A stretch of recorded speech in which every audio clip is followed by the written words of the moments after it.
Hi, this is a conversation with Francois Motard, who is an entrepreneur.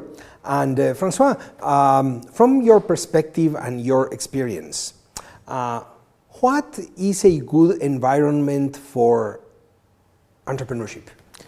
My business is more related to software engineering, and there's a basic idea that comes, at the basic of philosophy, is that for me the human brain is like the ultimate resource.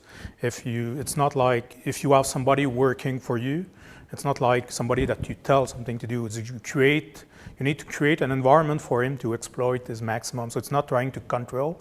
It's not a fully legislated environment. It's more an environment that allows people to be extremely creative. You give them like common objective, but you give them the opportunity to do it in any way they can, getting just a question that they will decide. You cannot decide at their place, and they will take decision and just make sure that they understand the priority. So in a business, it's having a management that know how to delegate, that is confident, that just give the necessary information for their people to make decisions.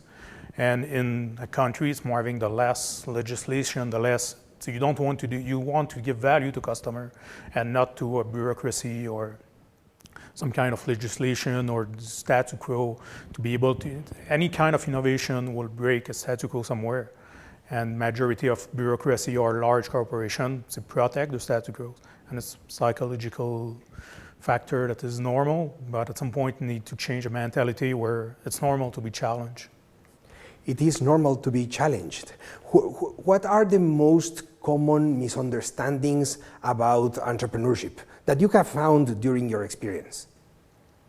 But for many, there's a kind of notion of risk, and even usually entrepreneurs start with a good idea, but it's not necessarily entrepreneurship, it's how a business will evolve.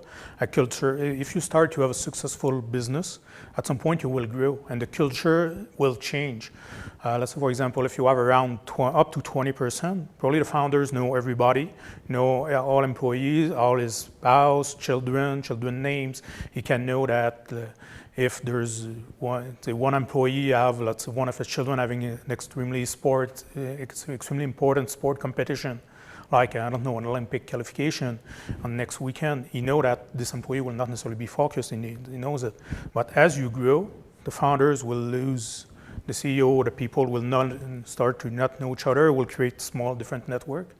And those can go in various directions.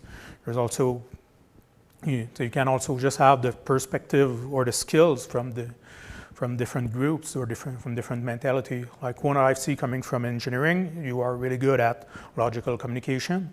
But if you go on sales, there's people that are really good on emotional communication.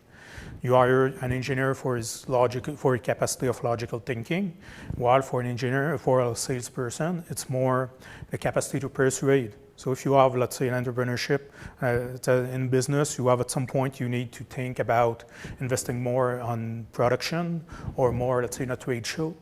This can be two projects that are valid, but you can just choose one. And you have the risk, let's say, of going too much on the